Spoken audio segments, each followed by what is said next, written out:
Então, vamos começar? Eu vou dar uma pequena introdução sobre a Natara, para quem não conhece. Natara Ney é formada em jornalismo pela PUC de Pernambuco, cursou teoria da montagem na Universidade de Brasília, mudou-se para o Rio em 1993, onde trabalha como montadora. Como editora, é conhecida pelos trabalhos em Tainá 3 e Desenrola, de Rosane Svartman, O Mistério do Samba, de Lula Buarque de Holanda e Carolina Jabor. Todas as Mulheres do Mundo e Separações, de Domingos de Oliveira, bem como as séries de TV O Paió, de Monique Gardenberg, e Novas Famílias, de João Jardim, e o documentário Divinas Divas, sobre a primeira geração de artistas travestis brasileiras, dirigido pela atriz Leandra Leal. Após a formação em jornalismo, Natara fez cursos de roteiro de produção. Em 2010, escreveu e dirigiu o curta Um Outro Ensaio, que eu tenho orgulho de ter feito o figurino, premiado nos festivais de Gramado e Triunfo. Assinou o roteiro do Mistério do Samba, da série para a TV O Curioso, e dirigiu seu primeiro longa, agora em fase de finalização. Ela possui a produtora Arrudeia Filmes, criada em 2006, quando ela percebeu a necessidade de criar um espaço onde pudesse oferecer edição de filmes com valores e prazos possíveis para o mercado de audiovisual que começava a crescer. E é a idealizadora e está à frente do bloco Me Beija, que eu sou cineasta, há mais de 15 anos. Essa é a Natara Ney, nossa convidada de hoje. Prazer, Natara, de você estar aqui entre a gente. Muito obrigado por você dedicar o seu tempo aqui com a FIAR. A gente está muito feliz com a sua presença. Quer falar alguma coisa, Val? Não, tá tudo lindo. Agora é com a Natara. A palavra é sua. A primeira coisa, assim, eu acho que é muito importante nesse momento, porque a gente percebe a importância de estarmos juntos, né, juntos todos. É um tempo muito difícil que estamos todos atravessando, e a forma que muitas pessoas encontraram de suavizar essa jornada, esse trajeto, é partilhando conhecimento, que é a ferramenta mais importante que a gente tem. Assim, é uma herança que a gente pode deixar, e é a única coisa que minha mãe sempre disse que não vão poder tirar da gente, né? Principalmente as mulheres negras. Assim, a história de vida da gente, que a gente tem que provar o tempo inteiro, a justificar o tempo inteiro nossa presença nos ambientes. O conhecimento é o que nos salva, né? Então, o conhecimento é sempre a ferramenta para a gente. E a partilha, né, que é uma coisa muito também nossa, muito, né, dos círculos, das rodas, das conversas. Então, partilhar conhecimento, eu acho que, para mim, é uma honra, que eu aprendi com a minha jornada de partilhar. Hoje é um dia difícil para mim. Ontem, uma das divinas divas, a Jane de Castro, faleceu, e isso me devastou em vários lugares, assim, porque morre uma história, morre uma artista importante num tempo que a gente não pode se encontrar e fazer as homenagens que Jane merece. Jane é, né, uma marca, né, de luta, de trabalho, de acreditar na missão, sabe? Na missão de ser artista. Eu vi Jane fazer de tudo para estar no palco, sabe? Para estar no palco do jeito que fosse possível, com produzindo espetáculos do jeito dela, no lugar que tivesse, onde chamasse, durante os meses de ensaio, não só ela, mas todas as divas, mesmo doentes, mesmo cansadas, nenhuma delas se atrasou um dia. Nenhuma delas se atrasou um dia, nenhuma delas deixou de faltar. Nós estamos falando de mulheres com mais de 70 anos de idade, em sua maioria.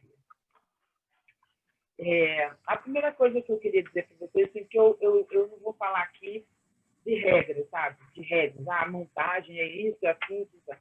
Eu vou falar da minha experiência pessoal, assim, da minha trajetória, e dessa forma conversar sobre o meu ofício, né?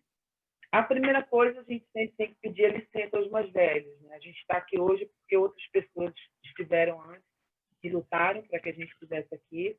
A gente está aqui porque muita gente, né? muitas mulheres, outras mulheres, lutaram e brigaram para que a gente tivesse espaço. Né? Tem uma pessoa também que foi embora esse ano, que se chama Genivaldo de Patti, que é um cara de Recife, e que ele tinha uma produtora chamada Center. E essa produtora, a gente fala que foi a primeira lei do audiovisual que tinha aqui.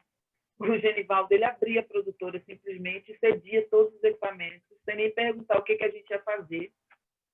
Foi lá que eu exercitei, fui durante muitas madrugadas depois da escola, ficar lá aprendendo a mexer na máquina, e ele nunca nem perguntou o que eu estava fazendo na linha de edição. Qualquer horário livre eu entrava e ficava mexendo. Então, o Genivaldo é uma pessoa também muito importante para mim, na vida que eu lembrava. Enfim, o audiovisual, assim, para muita gente, né, para mim, ele entra e atravessa, começa pela televisão, né, pelo que a gente vê na TV. Acho que quase todo mundo, né, a primeira experiência audiovisual, salvo raras exceções, é a TV.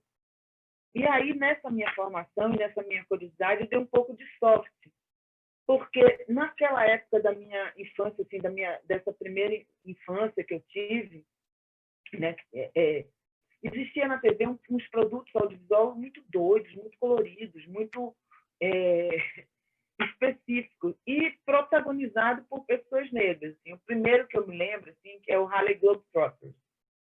Era uma série inspirada nos jogadores americanos de basquete e que ao ar na TV, assim, foi repetir os episódios, né? Sempre repetia muito, e que foi também a primeira série com protagonistas negros de animação, né? A entrar assim, nas casas, nos lares americanos.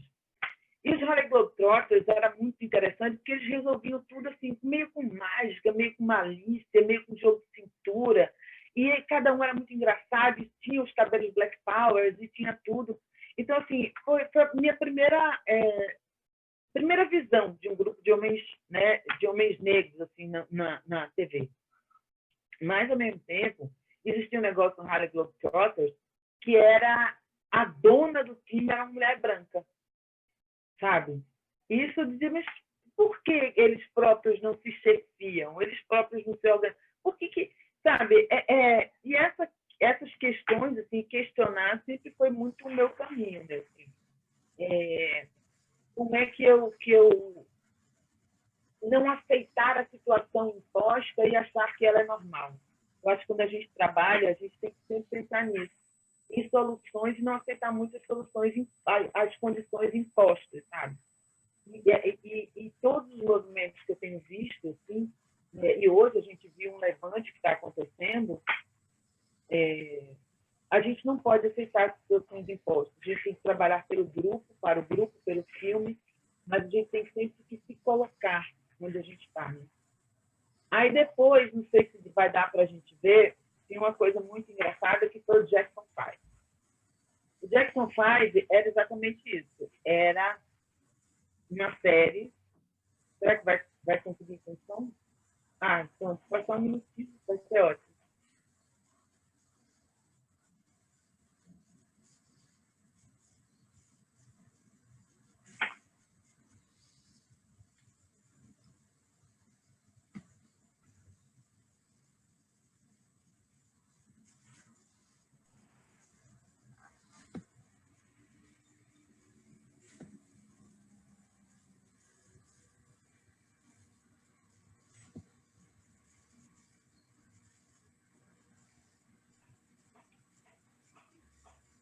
Acho que o som não está entrando, né, Val?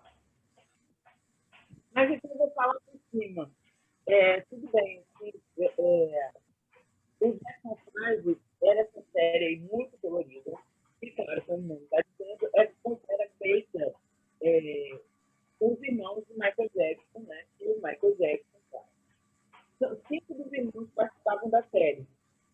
Embora o Michael tivesse irmãs, na banda só entraram os irmãos, né? Vamos falar aí, Martins, lá.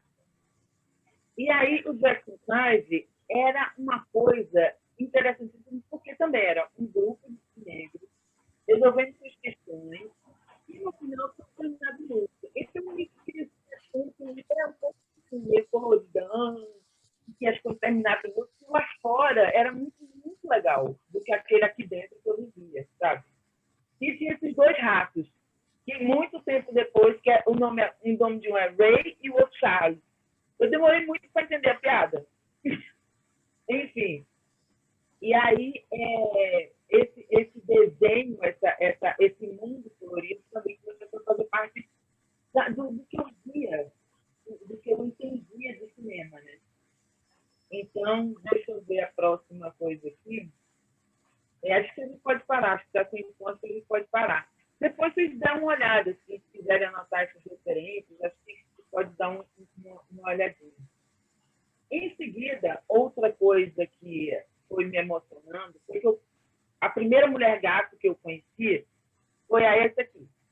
A essa aqui é uma cantora foda americana, uma atriz foda americana, uma mulher negra americana, e que ela... Ai, peraí, gente, desculpa, deu problema aqui. Não, e que a essa aqui, ela foi a mulher gato durante um tempo.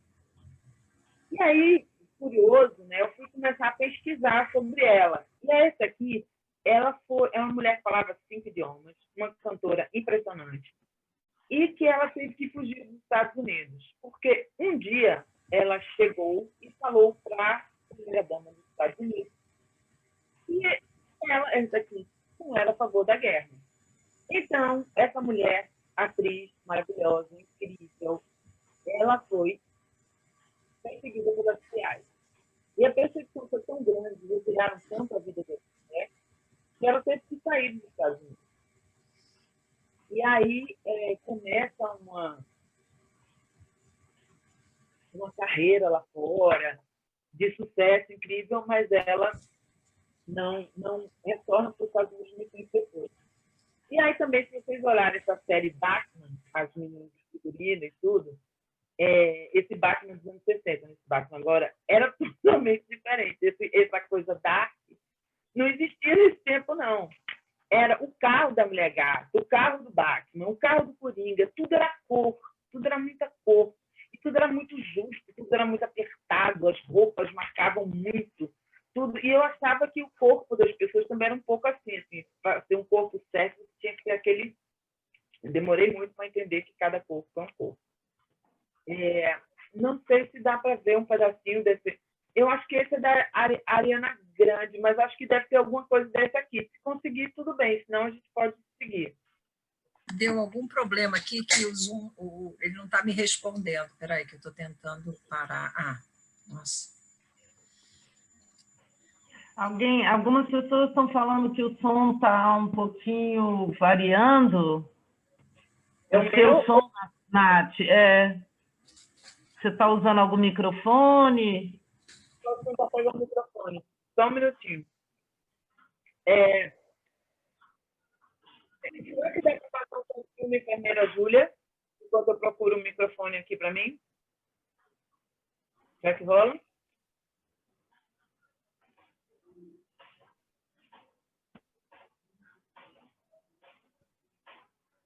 Enfermeira Júlia? Vê se tem. Esse eu não tenho aqui. Você tem aí, Val?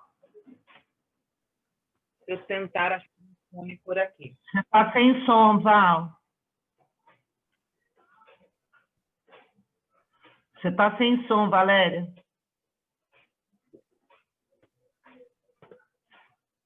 Valéria, você está sem som.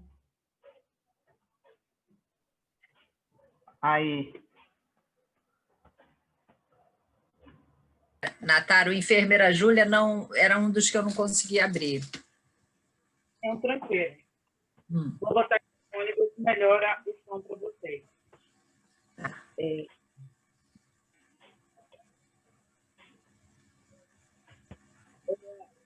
A Enfermeira Júlia foi uma série também de TV. Vocês estão me ouvindo melhor agora? Mais ou menos. Melhorou um pouco. Vê se melhorou agora. Agora Melhorou. muito. Muito. Tá. Então é o seguinte, a enfermeira Júlia. Eu ligava a TV, a série, eu acho que minha TV era preto e branco, assim, demorou muito para a gente conseguir uma TV colorida em casa, acho que, sei lá, acho que consegui uma TV colorida já quando eu comecei a trabalhar, que eu comprei, eu acho que foi isso. E a série era estreada por Diane Carroll, uma atriz foda, e a série tinha umas coisas assim, ela era uma enfermeira, criava o filho sozinha, e que totalmente independente, e ela morava num condomínio, tipo um condomínio bom, condomínio classe média. E aí a série enfrentou vários problemas com a sociedade americana, porque as pessoas achavam muito estranho que aquela mulher negra pudesse morar no mesmo condomínio de outras pessoas brancas, que ela não morava numa favela. Apesar de ser viúva, não sei o quê, ela não era fodida, desesperada. Ela era uma enfermeira, ela tinha uma missão, ela tinha um trabalho, ela criava o filho. E aí, o filho tinha 9 anos, e, enfim. Aconteceu de que várias e várias vezes, muitos protestos, porque as pessoas achavam impossível que uma mulher negra pudesse ter posses para viver bem, numa situação que não era de miséria. Ninguém achava estranho que Dina Eugênio morava numa garrafa, ninguém achava estranho que a feiticeira voava, mas achava estranho uma negra poder morar num apartamento, né, de classe média. Aí volta uma coisa da representação também, isso dessa formação do olhar, né? E aí volta numa representação também que a outra negra que chegou e que passou muito na minha infância foi a tia Anastácia. E aí volta uma coisa na cabeça, por que a tia Anastácia era só a cozinheira? Por que a tia Anastácia tinha sido ela que tinha feito a mágica, que foi ela que costurou a Emília? Sabe? E a atriz, a Jacira Sampaio, era uma das melhores atrizes do mundo, sabe? Era militante, e aí ficou conhecida apenas, ó como ela é linda, ó como ela é linda. E assim, e o filho dela tinha outros diálogos, e tem uma cena nesse primeiro episódio que ela vai procurar trabalho, e aí o cara vê o currículo dela e fala assim, e quando ela chega, o cara faz, mas eu achava que você era diferente. E ela faz, diferente como? Aí ela pergunta, mais velha, mais nova? Diferente como? Aí o cara, não, eu achava que você era diferente. E aí ela vai, né? Ela é inteligente, ela vai e começa a entender. Aí ela pega uma lâmpada assim, vira para o cara e faz, está claro o suficiente para você agora? Uau. E, cara, eu disse, puta que pariu, bicho, assim, quem nunca, né? E essa mulher, assim, e ela é uma atriz que teve uma carreira super longeva, ela também canta pra caramba, e assim, sem querer, essas mulheres assim negras e esses corpos negros foram ficando na minha cabeça, e desde então eu comecei a ver a branquificação, né, dos corpos, dos trabalhos, dos sets. Logo depois, assim, que eu estava falando, entra a tia Anastácia, que passou a povoar toda uma infância das pessoas, sem lembrando ou marcando como se o lugar desse corpo fosse não fosse o protagonismo. E na minha cabeça sempre foi o protagonismo, né? Aí começa a curiosidade, né? Como é que faz essa porra? Como é que faz TV? Como é que faz cinema? Como é que aquelas imagens entram ali dentro daquela caixinha? Para minha sorte, perto da minha casa, tinha a TV Globo. E eles só faziam jornalismo e a Santa Missa em celular, que é algo que tem até hoje nas TVs brasileiras, que eu não entendo por quê. Não tem o Santa Macumba, não tem o Santa Espiritualidade, mas tem o Santa Missa em celular todos os domingos. Até hoje. Amanhã, se ligar a TV, está lá o Santa Missa em celular. E como essa emissora era perto de casa, eu comecei a pedir, minha mãe, eu quero saber como é que faz, eu quero saber. E aí eu cheguei a pedir ao pessoal, deixa eu ir com a filmagem, eu era pequena, deixa eu ir com a filmagem, deixa eu ir. com a equipe para filmar, os caras, não pode, não pode, não pode. Até que eu enchi tanto o saco, os caras me deixaram ir ver a gravação da Santa Missa em Solar. E eu fui. Aí eu comecei a entender que existia uma câmera que apontava para a direção, que a câmera era quem dirigia, que selecionava, que escolhia o que eu ia ver. E essa câmera era controlada por um homem branco. Ele que dizia o que a gente ia ver. E também esta câmera não mostrava todo o movimento e toda a dança que existia para que aquela coisa fosse ao ar, né? Então, eu achava assim, e comecei a achar que se eu quisesse ver alguma coisa que fosse interessante para mim, eu teria que controlar essa câmera, de alguma forma, né? Essa é a Jacira, que é uma atriz foda, vocês precisam conhecer e pesquisar a história dela. É uma mulher de movimento, sabe? Que foi do teatro negro e que não merecia entrar na história apenas como tia Anastácia, do Sítio do Pica-Pau, porque ela foi muito mais do que isso. E isso é por isso que é muito importante a gente conhecer os caminhos, sabe? Conhecer as histórias. E aí eu comecei a querer saber e a querer entender como é que se produzia audiovisual. E eu também comecei a ver que o audiovisual que existia, que as coisas que eram interessantes para mim, elas não estavam naquela televisão, né? Elas não estavam ali, salvo raros momentos. E o que me interessava era, por exemplo, quando se falava de Carnaval de Pernambuco, aí mostrava as mesmas agremiações, as mesmas coisas, o mesmo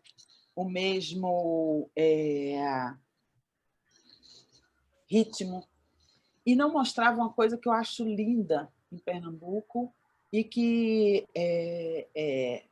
engrandece o meu olhar cada vez que vejo, que eram os desfiles. Uns desfiles que aconteciam, porque, assim, como mamãe tinha um bar, a gente não brincava carnaval, né? Então, a mãe, quando fechava o bar, a gente ia para essa, que agora está melhor, né? Mas a gente ia para a Dantas Barreto, que é essa avenida aqui, e que a gente ia ver os desfiles e era assistir.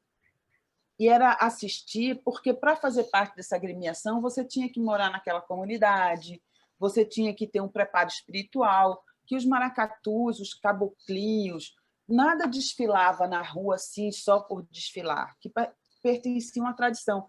E esses desfiles de maracatus, de caboclinhos, de blocos e até de escola de samba, deram também um colorido e uma corporalidade diferente para o meu olhar. Porque quem estavam desfilando não eram corpos perfeitos, com passos perfeitos, com roupas perfeitas. Era algo que era costurado por eles, para eles. Era um prazer que era despertencer àquela história, àquela construção daquela escola. Esse é o maracatu Estrela Brilhante, claro, né? Tem o maracatu Estrela Brilhante. E era tão imponente o desfile, e era todas essas pessoas tão concentradas, não em se mostrar, mas em se pertencer. E isso faz parte da minha formação. Toda vez que eu vou pegar um projeto para editar, para fazer, para montar, para trabalhar, eu procuro entender os personagens que compõem esse projeto, sabe? Que fazem parte dessa história. Mesmo na ficção, a gente está se apropriando da história, mesmo que seja um personagem fictício, e a gente tem que entender esse personagem para poder defender ele na construção da narrativa. Então, os maracatus, os caboclinhos, eles fazem parte de uma memória muito, muito visual e, ao mesmo tempo, de um outro tipo de carnaval que eu não via representado. Eu só via representado na TV um carnaval plastificado, muitas vezes, sem a cor e a magia que eu via nessas agremiações, né? Que em sua maioria, né, formada por negros, por populares, por pessoas que vivem nessa comunidade, nessa história e nessa tradição, que é uma tradição herdada e preservada. Deixa eu seguir aqui. Deixa eu pegar minha colinha. E essa comunidade também, quando ela é representada, né, que é a questão que a gente também, essa semana, foi toda muito falada por causa da prisão do menino, que foi libertado, essa comunidade, geralmente, né, quando a câmera era apontada para essa comunidade, ela era apontada só quando tinha tragédia. A câmera só chegava nessas comunidades quando tinha tragédia, quando tinha drama, quando tinha violência, quando tinha... e não mostrava a realidade daquela comunidade para além das violências que ela sofria. Aí isso eu só fui conhecer e só fui ver a comunidade retratada de outra forma com o pessoal da TV Viva, que foi aí que eu vi, né, que eu entendi e conheci um outro jeito de fazer audiovisual, que era respeitando aquelas entidades que eram ali representadas, que aquelas entidades não estavam apenas... esse é outro tipo de maracatu, que é o maracatu rural, que, porra, gente, para vocês que trabalham, que querem, que têm a curiosidade do figurino, esse maracatu, assim, essas pessoas, são elas mesmas que bordam esses mantos, elas passam o ano inteiro. E a maioria dessas pessoas são trabalhadores rurais, trabalhadores de cana-de-açúcar, trabalhadores da lavoura, trabalhadores... E eles, esses mantos, né? E eles têm uns... Vocês estão vendo aqui atrás parecem uns sinos, né? E essa sonoridade quando eles vêm chegando, sabe? Então, a minha curiosidade me levou a querer chegar nesse lugar. Quando eu fizesse qualquer coisa, eu tinha que estar trabalhando com o mesmo desejo, o mesmo afinco de quem está costurando o seu manto de maracatu. Para mim, cada filme que eu faço é um manto que eu costuro, sabe? Eu preciso ter a delicadeza e a força, né, e a objetividade com aquele material que eu estou recebendo para poder contar essa história. Então, assim, procurem saber, né? Não se contentem com a informação que chega. Vão sempre atrás do mais, do novo, do diferente, do que não está ali posto diante do olhar de vocês. Porque a câmera seleciona o que você vai ver. Então, a gente tem sempre que ir atrás do além, do que está por trás daquela câmera. Então, a TV Viva foi exatamente esse lugar, né, de aprendizado também, porque a TV Viva não chegava lá para filmar só a comunidade, ela filmava a comunidade, exibia na própria comunidade com telões e debatia dentro da própria comunidade. Então, era uma formação de olhar crítico em cima da imagem. E isso, para mim, foi muito importante. E aí eu comecei a vivenciar isso.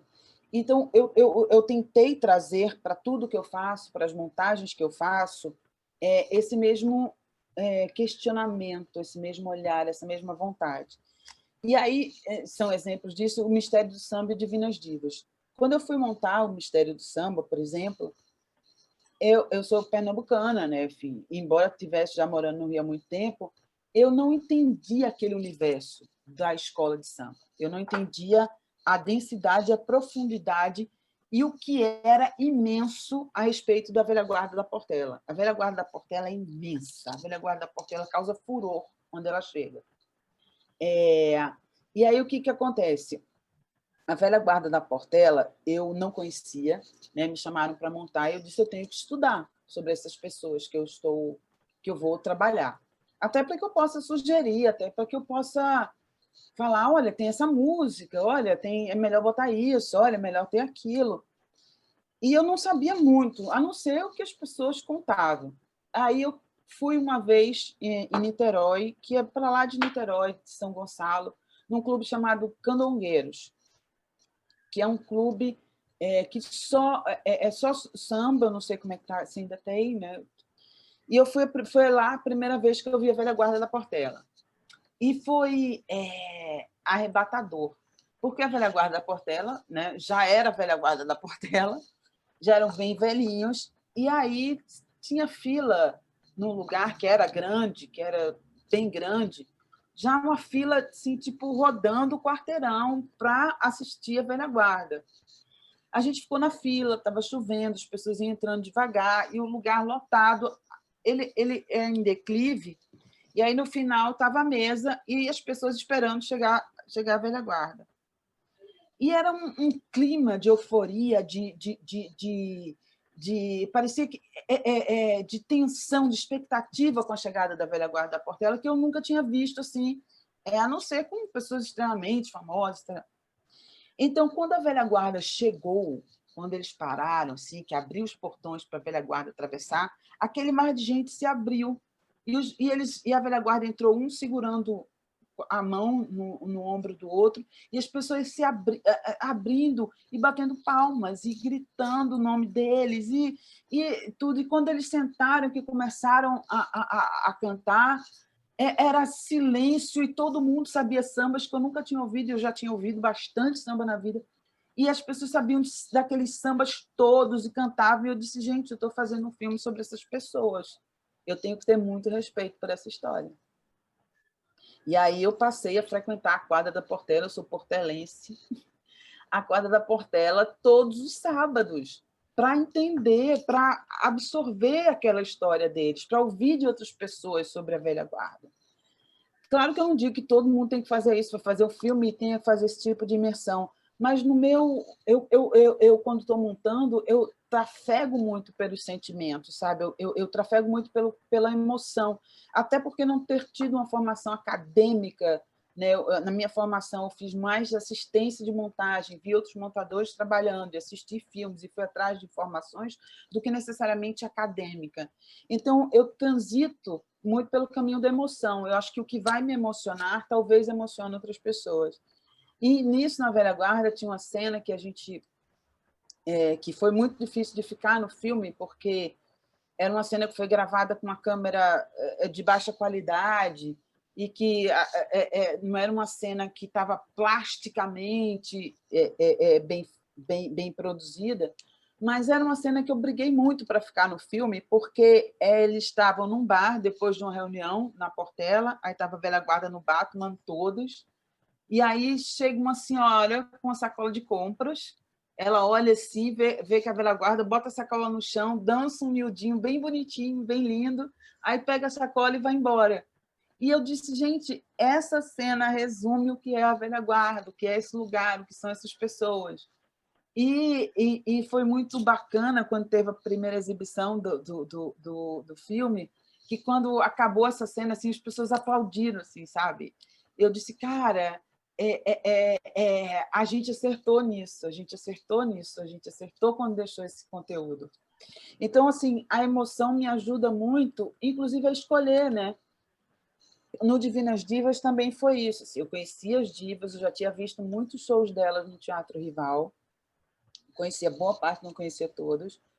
E aí eu comecei a frequentar os shows que Jane produzia, na Sala Baden-Powell, em outros lugares, na Turma OK, porque eu queria entender um pouco elas, né? Assim, e aí foi, mais uma vez, a força dessas mulheres por estarem em cena, por se apresentarem lindas, independente de qualquer coisa. A Marquesa, durante a filmagem, ela estava já bem doente e tinha uma escadaria. E ela subia aquela escadaria muito, muito lentamente, mas muito lentamente. Mas, ainda assim, ela não faltava nem um dia. Marquesa não faltou um dia de ensaio. Ai, que lindo! E a importância também da memória, né, delas todas, estar em cena é o alimento delas. Elas, sabe, estar em cena era tudo o que elas queriam e precisavam. Elas não se atrasavam, elas iam doentes, elas estavam em cena, elas queriam estar em cena. Então, assim, quando eu estava montando isso, a gente percebeu muito nitidamente que era preciso mostrar uma faceta diferente de cada uma, são 8. Era preciso mostrar o talento individual de cada uma e era preciso mostrar o amor de todas elas pelo palco. E principalmente pelo palco do Rival, que foi onde a maioria delas começou, né? A maioria delas estreou. Jane conheceu o marido dela no Teatro Rival. Então, para ela também tinha isso. O Teatro Rival era esse espaço também. E, mais uma vez, falando de roupa, de figurino, O figurino foi, né, muita coisa foi refeita, mas a maioria era delas, porque elas conheciam muito o seu próprio corpo.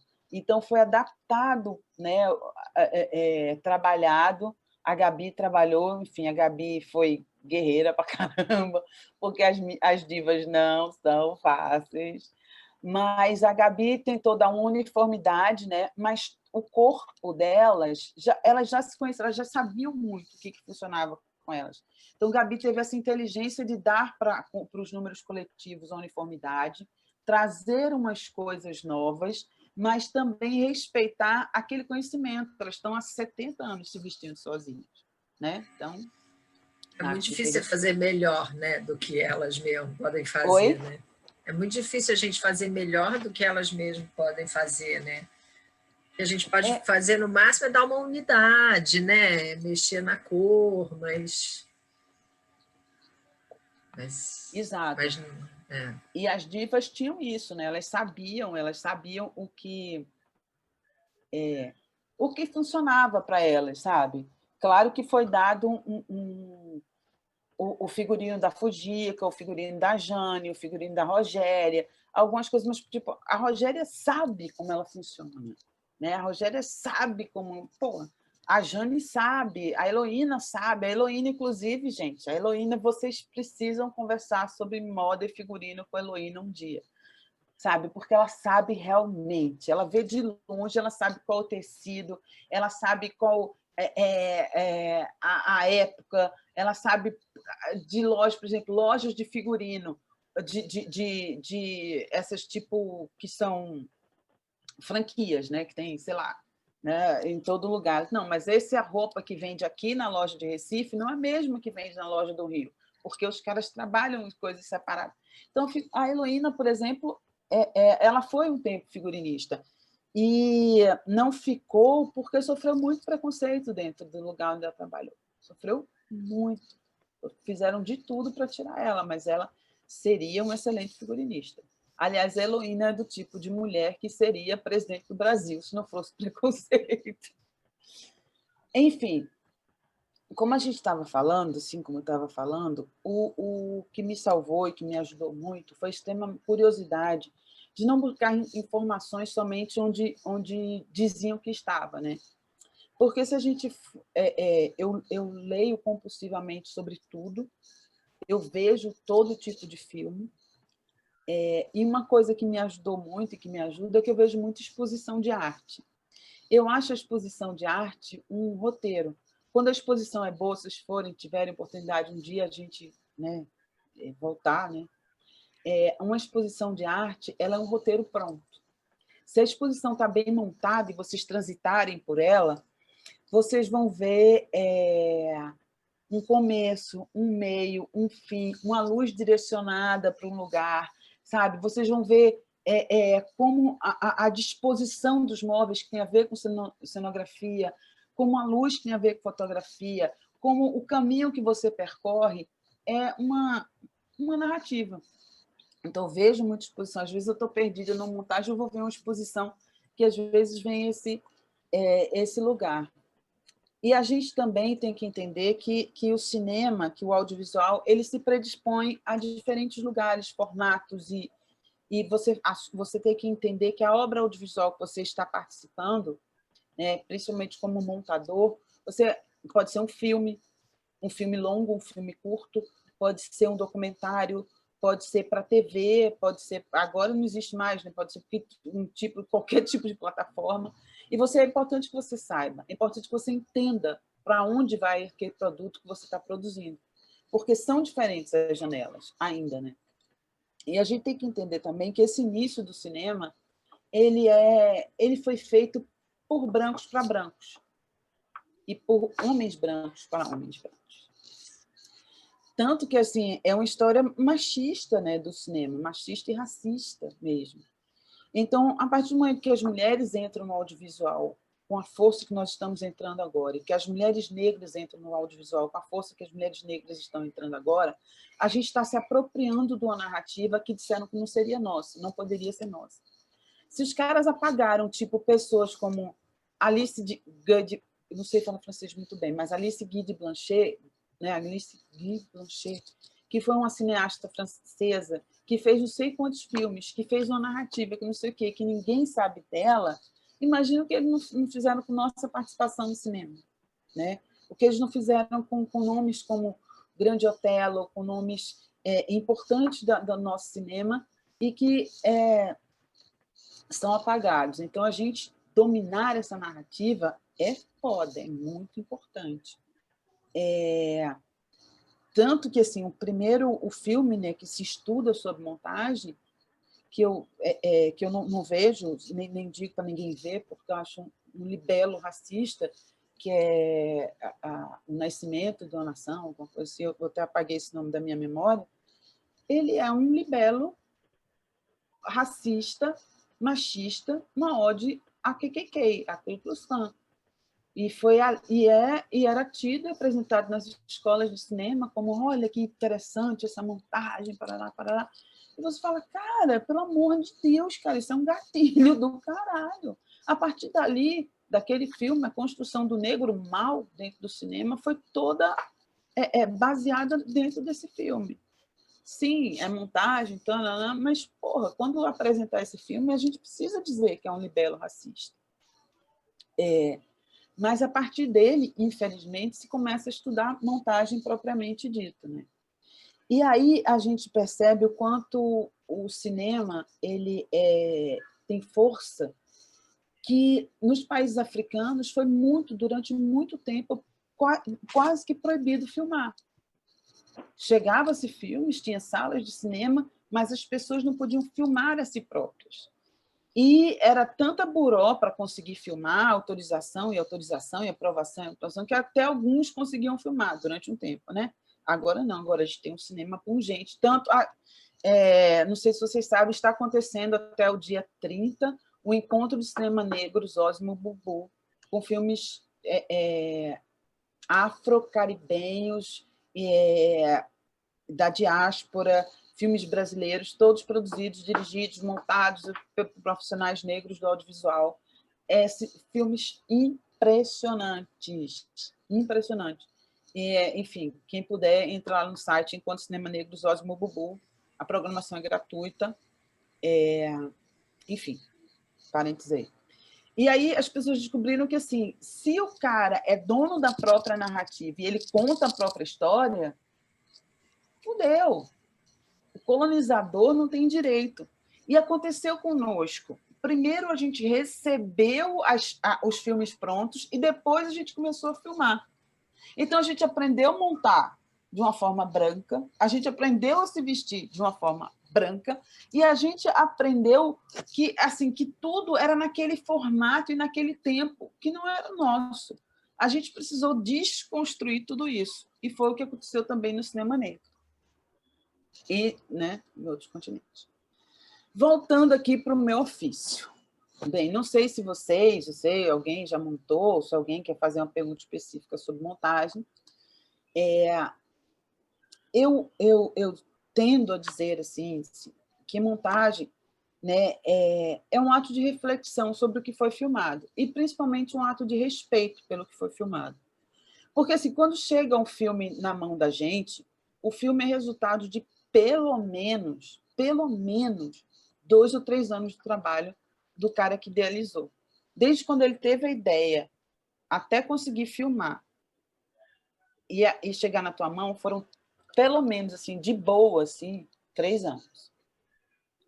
Então, quando esse material chega na tua mão, ele é o resultado da soma de esforços de muita gente, mas de muita gente. Então, ele é preciso ter respeito por ele.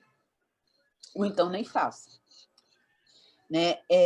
Eu tinha falado com as meninas que a gente ia falar do... Eu vou falar um pouco sobre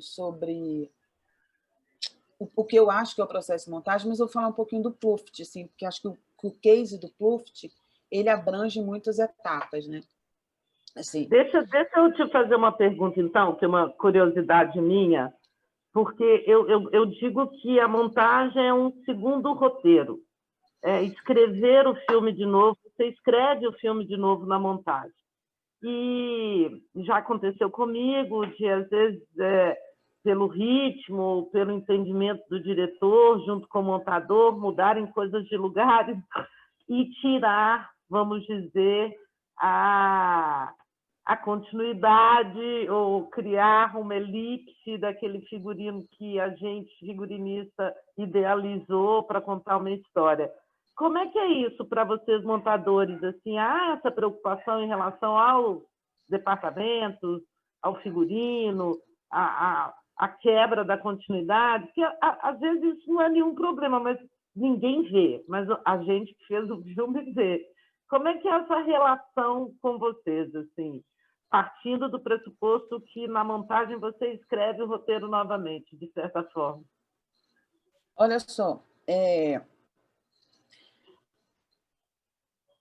bem, uma coisa quando o cara escreve, né? O cara escreveu o filme ali, a ideia dele era assim: o filme se passa em Recife, no mercado popular.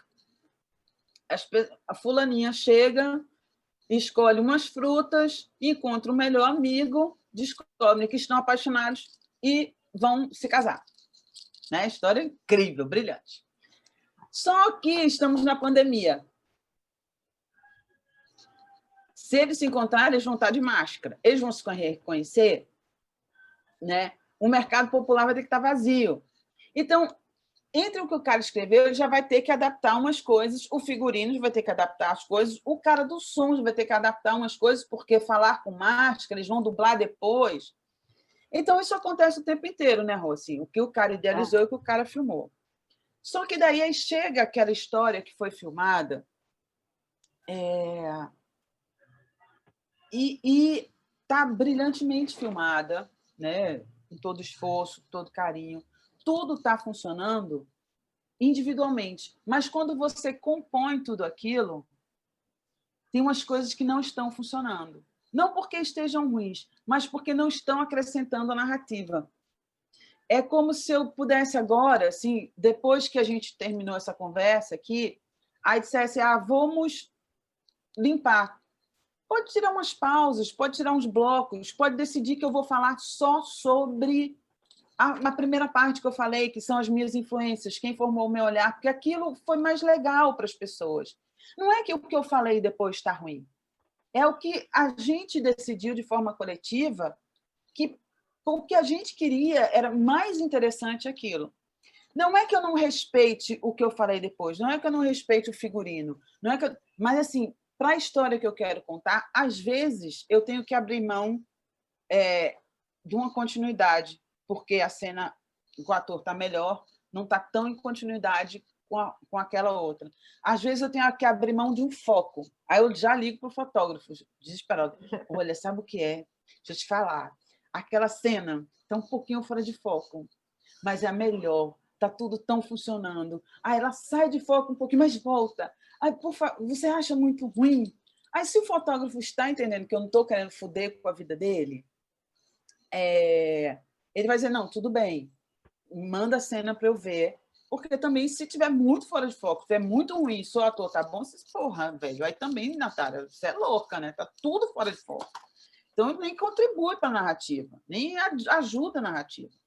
Então, quando chega na ilha de edição, que a gente enxerga as coisas mais friamente, a gente opta por contar uma história. E, às vezes, dentro da história que a gente está contando, a gente tem que abrir mão de uns elementos para poder contar aquela história. E não é porque a gente não entende ou não respeita o trabalho do outro, mas é porque, assim, para aquela narrativa, eu precisei abrir mão da hora que a roupa não está tão passadinha quanto deveria. Eu precisei abrir mão... por exemplo, de uma luz que não estava tão em continuidade. Eu precisei abrir mão, talvez, nessa cena passou um trem, cara, lá no fundo, mas está tudo funcionando. Aí o cara do som talvez diga, então a gente vai ter que dublar, sabe? É porque quando a gente chega na calmaria, né, que é a ilha de edição, que de certa forma, não é que é fria, mas ela é mais calma, assim, você está vendo toda a sua atenção está só para aquilo, né? Então, você vê e você enxerga coisas que você não enxerga no tudo nem no papel. E até porque, quando vocês estão filmando fragmentado, né? Então, a gente vê a cena. Quando a gente vê o conjunto das cenas, aí tudo aquilo muda, porque o ritmo, às vezes tem cena que é foda do caralho, cena incrível, mas quando você coloca junto, você diz, gente, essa cena está dizendo a mesma coisa que essa aqui.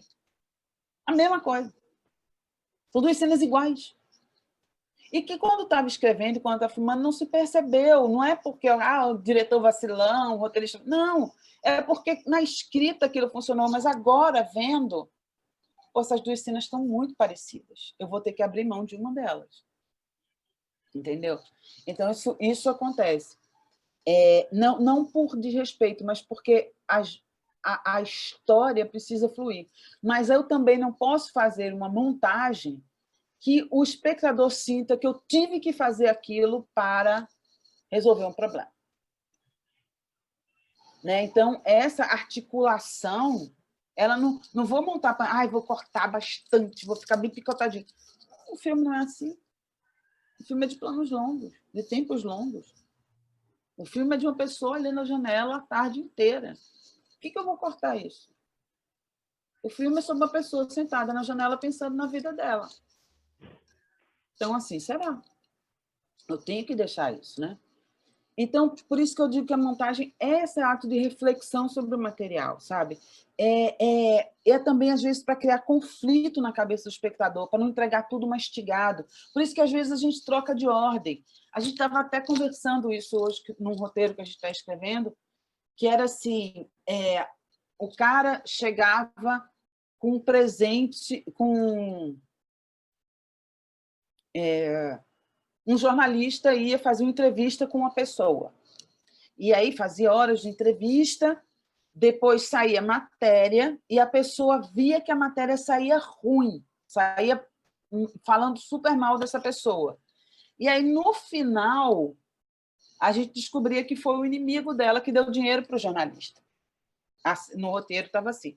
Aí a gente ficou discutindo se não seria, talvez, interessante que o cara desse dinheiro para o jornalista, a gente não sabia por que era, o jornalista fazia matéria e, no final, ela via que ela foi sacaneada. Sabe? Isso a gente ficou discutindo no roteiro, mas a gente podia ter filmado e depois discutido. Olha, eu acho mais interessante que fique para o final a surpresa. Que depois é que as pessoas saibam. E, sabe, ao passo que talvez seja muito interessante aparecer o cara dando dinheiro para uma pessoa que você não vê, e aí depois, no final, assim, eita, o filho da puta deu dinheiro para foder com a menina. Sabe? Então, assim, que forma isso funciona quando você coloca as cenas todas juntas. Por isso que montagem não é só articular, colar os planos um no outro, é refletir sobre aquilo que está filmado. Eu estava pensando de que forma trazer um exemplo assim, para as pessoas, não sei se alguém já entrou na ilha de edição ou trabalhou com edição, mas é como se a gente dissesse um paletó, sabe? Pegou um paletó, cortou o paletó, está ali todas as peças, né? Você vê o paletó, você vê a parte da frente, a parte de trás, a gola, não sei o que, não. Só que aí, quando você vai chegar para vestir na pessoa, aí você percebe, porra, acho que era melhor que a manga fosse um pouco mais curta. Eu acho que era melhor que não tivesse forro. Eu acho que era melhor que a costura fosse aparente. Isso é a montagem, sabe? É melhor que tenha mais ritmo, melhor que seja mais picotada, é melhor... Então, não é só estar pronto ali, né? As peças do paletó, tu vai e monta. Não, você tem que refletir sobre aquilo que você recebeu. Porque senão você não está contribuindo com o processo. A gente fala que é uma reescrita do roteiro, e em vários lugares é menos nas comédias, sabe? Que o roteiro é aquele ali, né? Você mexe muito, mas todo jeito você acrescenta um ritmo, uma velocidade. Mas, assim, se você pegar um material, olhar o roteiro, colar as cenas e entregar, o que você interviu nele? O que você refletiu sobre ele? E se você também faz uma montagem que é muito óbvia, que o espectador já fala, eita, já sei o que vai acontecer. Ah, já sei. Agora ela vai sentar e chorar.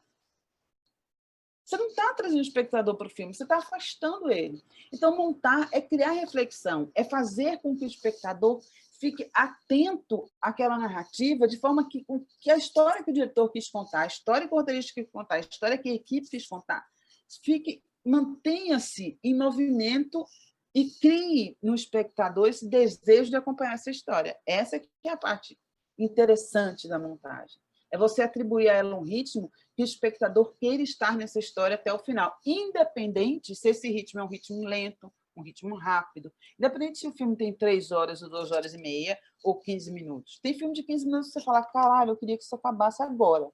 Tem filme de 3 horas que acaba e você fala, pô, viria mais 1 hora. Sabe? Então, o ritmo é independente do tempo e da duração. Aí eu vou falar do exemplo Ploufft, para falar desse conjunto de informações, né? O Ploufft, não sei se vocês já viram assim, alguma matéria a respeito, é um filme em 3D. É um filme, né, de pessoas normais, que não é um filme de animação, é um filme de pessoas 3D, né? Filme de seres humanos, com seres humanos. Eu já não sei mais nem o que é o ser humano. Então, o filme com ser humano. E, desde o início, a Rosanne Svartman decidiu que esse filme seria em 3D, seria com pessoas, e ela decidiu que, pesquisando, que o que daria movimento, não sei se vocês conhecem a história de Ploufft, do fantasminha, o que daria movimento a esse fantasma, sem ser as pessoas sendo carregadas de um lugar para outro, né, seria água. Então, o filme é filmado metade seco, metade água. O que é que isso dá para o filme? São as fotos no Ploufft, eu amo essas fotos. Isso deu para o filme, né, uma movimentação, né, desses tecidos, dessa roupa, desse fantasma, porque ele realmente está flutuando. Só que, para a realização de tudo isso, era preciso que todo mundo dentro dessa equipe estivesse trabalhando para este filme, e não só para o seu setor. Desde do elenco até o figurino. Por quê, senhoras e senhores? Senhoras e senhores, um filme 3D ele não é fácil de ser montado, né? Mas ele carrega em si várias nuances. A primeira é que minha querida Márcia, a figurinista do filme, ela passou tipo 1 ano estudando que tipo de tecido poderia ser colocado na água, que não ficasse colado no corpo da pessoa, né?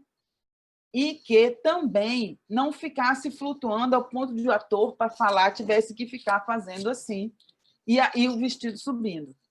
E que também não fosse pesado, para que o ator não pudesse se movimentar. Então, a Márcia passou, acho que 1 ano, estudando sobre tecidos, sobre figurino. A equipe de câmera também passou 1 ano filmando sobre 3D, como filmar em 3D. Eu passei 1 ano estudando como editar filmes em 3D, que dentro da dramaturgia não muda, mas dentro da técnica de montagem muda. E é uma coisa que é muito importante para todos nós, é estudarmos o nosso ambiente de trabalho, as nossas ferramentas de trabalho, entender os equipamentos, né? Porque não adianta só conhecê-los, é preciso entendê-los.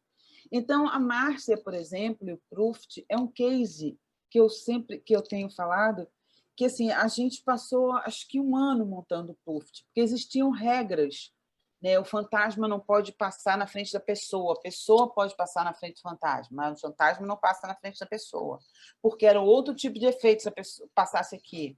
Na hora de editar, a gente editou com óculos 3D durante muitas horas, então a gente não aguentava editar 6 horas, sabe? Editava um pouco menos, porque dava uma certa dor de cabeça você ficar com óculos 3D durante muito tempo, sabe? Às vezes, a gente montava uma sequência inteira e depois via com óculos 3D e dava umas diferenças. A produção, vamos falar aqui, isso aqui é uma piscina gigante que só tinha lá em São Paulo, que é o Centro de Treinamento do Corpo de Bombeiros. Este jovem aqui, que é o Ploufft, que eu digo que é a produção de elenco, tinha que saber o que estava fazendo. Esse menino, ele, além de ser ator, canta pra caramba, ele passa 3 minutos embaixo d'água. 3 minutos, 2 minutos. A mãe dele é campeã de apneia e ele também é mergulhador. E o irmão dele também. Então, às vezes, o irmão dele substitui ele em algumas cenas.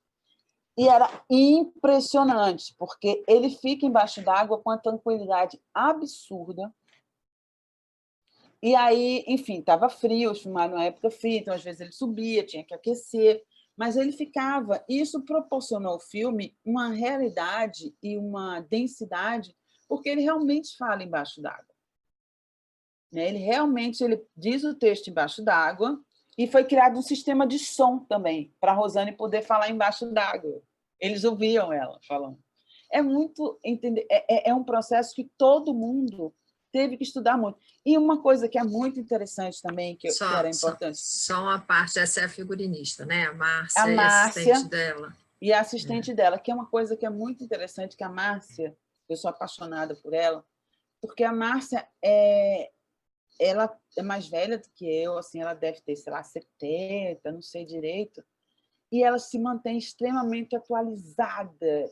Ela fez os figurinos do Desenrola e fez do Pluft, e estudou, e pesquisou, e foi descobrir os caras. E é uma coisa que às vezes me entristece um pouco, que a gente deixa de lado os nossos mais velhos, como se a experiência adquirida ou a vontade de inovar parasse, assim, né? Depois de uma certa idade, escanteia os mais velhos. E a gente tem que entender que os mais velhos são fonte de conhecimento, e é por isso que me dói tanto quando uma Jane de Castro vai embora, porque vai embora uma enciclopédia de vida.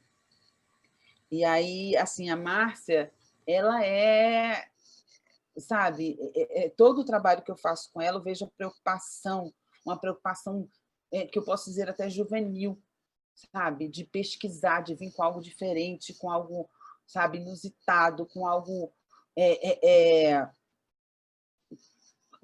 pessoal e, ao mesmo tempo, único, sabe? E no Pluft, ela chega ao extremo, porque ela encontrou o cara que fez os casacos de couro tipo uma banda lá do Led Zeppelin. Assim. Ela vai atrás de umas informações, porque aquela referência era importante para o filme, aquilo era importante para o filme. Então, assim, não é só fazer um filme, só vestir um personagem, é entender o que ela estava fazendo.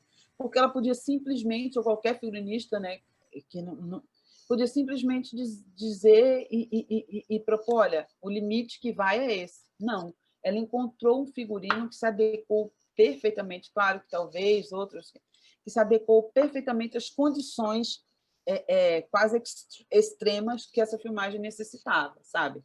Então, nós temos aqui assim, um encontro de gerações e um encontro de uma equipe que se predispôs a trabalhar para que esse filme fosse concluído da forma que a direção pensou.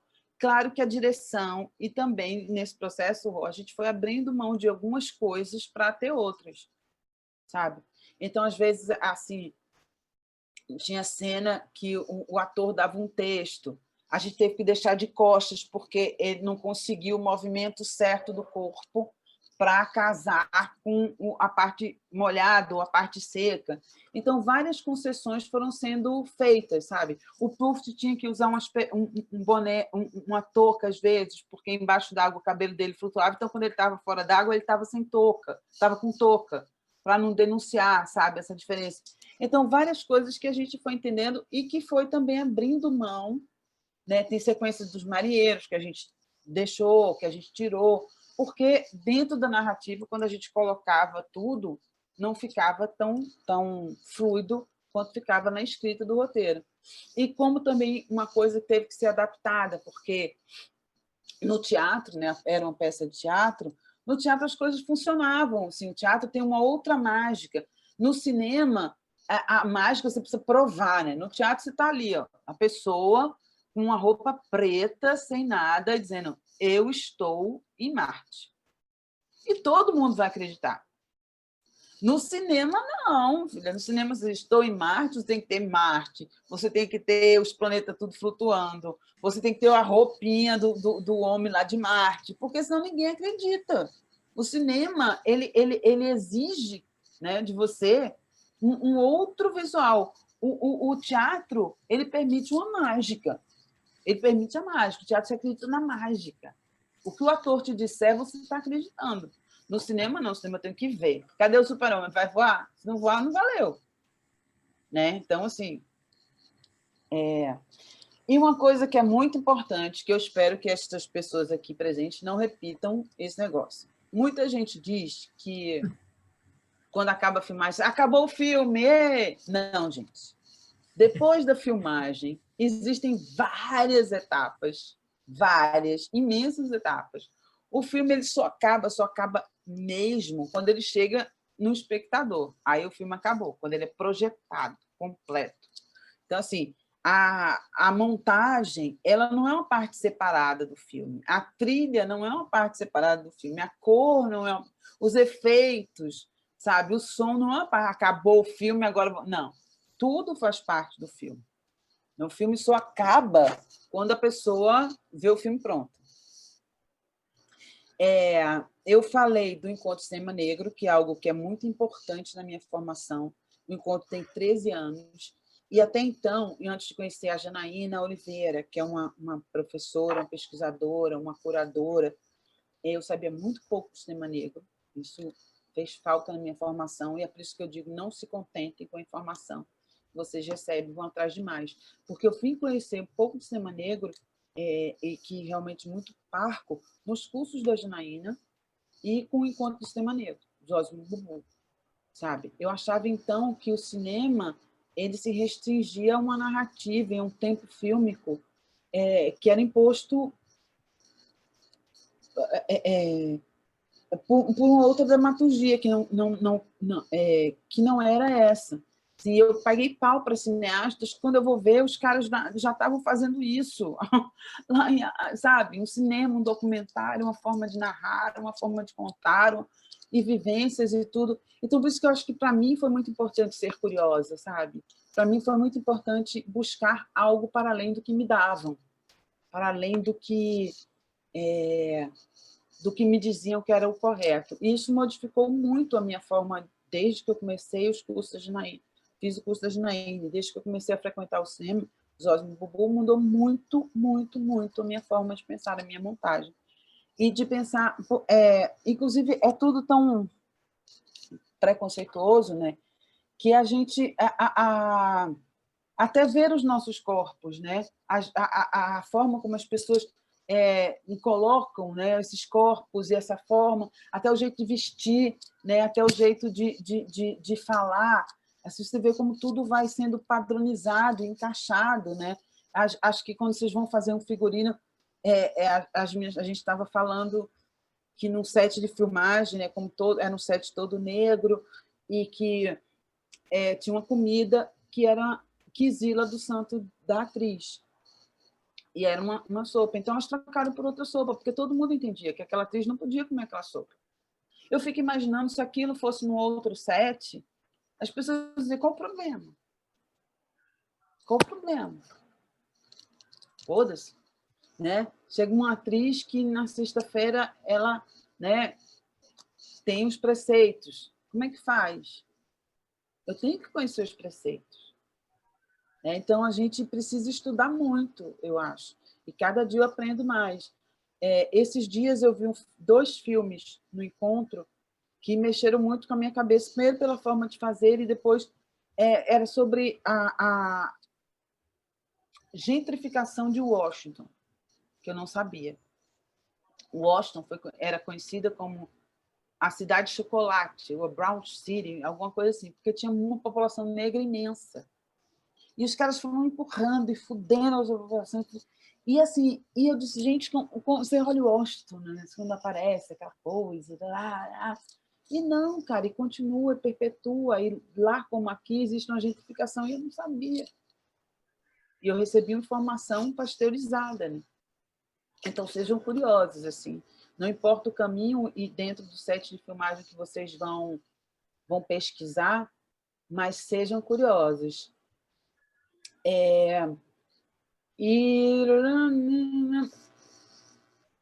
Uma coisa que eu tenho terminado, né, são 7, não sei se vocês querem abrir para perguntas, mas há algum tempo atrás disseram que não existiam diretores, roteiristas e não sei o quê, negros. Então, eu fiz uma lista de cabeça, que eu fico repetindo ela sempre ao final de cada fala, E eu vou listar aqui para vocês essa lista, tá? Viviane Ferreira, Renato Cândido, Emílio Domingos, Clementino Júnior, Keila Surria, Suahili Vidal, Cláudia Alves, Mariana Luísa Maria, Alec Lin, Adélia Sampaio, Ana Flávia Cavalcante, Camila de Moraes, Renata Martins, Juliana Vicente, Sabrina Fidalgo, Glenda Nicásio, Larissa Fulana de Tal, Luciana Oliveira, Everlane Moraes, Janaína Oliveira Refém, Safira Moreira, Areta Sadiq, Francine Barbosa, Dai Rodrigues, Antony Ribeiro, Mariana Souza, Joelma Gonzaga, Iane Mendes, Renata Martins, Yasmin Tainá, Glenda Nicásio, Grace Passou, Cristina Amaral, Estela Zimmermann, Camila de Moraes, Catarina Apolônio, Carmen Luz, Diego Paulino, Juliana Vicente, Camila Moraes, Joelzito Araújo, Zéfia Sodê, Larissa Fulano de Tal, botei 2 vezes, André Novaes Oliveira, Gabriel Martins e Igor Gomes. Esses são alguns que eu tenho de memória, assim, que eu anotei nesse dia, quando eu vi essa fala de que não havia diretores e roteiristas negros. Eles existem, nós existimos. Nós estamos fazendo filmes incríveis. E eu espero que vocês estejam nesses sets poderosos com essas pessoas, porque são pessoas incríveis. Eu não sei se vocês querem abrir para perguntas, ou enfim. Natara, dos vídeos, desculpa, eu acho que eu perdi alguma coisa, acabei não mostrando todos, mas tem algum que você quer tem alguns clipes. Tem umas coisas que eu queria muito falar, assim, que era sobre a função, né? Acho que eu falei sobre função e apropriação. Eu posso depois, acho que talvez botar... Eu vou copiar aqui no chat, aqui, assim, para vocês assistirem depois, enfim. Eu vou colocar aqui, e aí eu vou contar essa história do Saturday Night Live. Vou colocar aqui no chat. Cadê? Onde é que eu acho o chat? O chat some às vezes, vai no participante. Não tem problema. Eu gosto e acho interessante trabalhar em diversos formatos. Então, eu editei muito videoclipe, editei muitos institucionais. E aí, esse ano, esses 3 últimos anos, eu tenho feito muitos vídeos para o MST, que eu adoro, assim, acho o MST uma coisa linda, linda. E aí eu disse que eu fiz o meu vídeo que tem uma Ibope, que é o vídeo do arroz do MST, então depois vocês procurem, que é exatamente assim, um vídeo que eu tive que fazer rápido, porque tinha que subir rápido, que tinha história rápida, e que eu tinha que editar rápido. Eu recebi o material via internet, eu editei aqui no laptop, que não é tão prático para mim, minha ilha é grande, mas assim que eu me senti muito importante nesse vídeo, porque eu contribuí de uma forma muito, muito prazerosa para essa narrativa. E outro vídeo que eu tenho um prazer muito grande de ter editado, assim, que também está nessa... Deixa eu ver se eu consigo... onde é que está o chat? Que também eu tive um prazer muito grande Está aqui, apareceu agora. De ter feito, que é O Mar de Elas. Eu não sei se vocês... Não sei se eu consigo. É lindo esse vídeo, porque é geração de pessoas e uma informação que eu não sabia, que é isso também, do falta de conhecimento. Esse assentamento aí, ele produz uma quantidade absurda de arroz. E eles estão vendendo e continuam vendendo sem extorquir a população. Esse arroz aqui, tudo aí é produzido sem agrotóxico, por famílias do MST, sabe? E aí os caras estão tentando destruir isso. Famílias que sobrevivem do trabalho delas, sabe?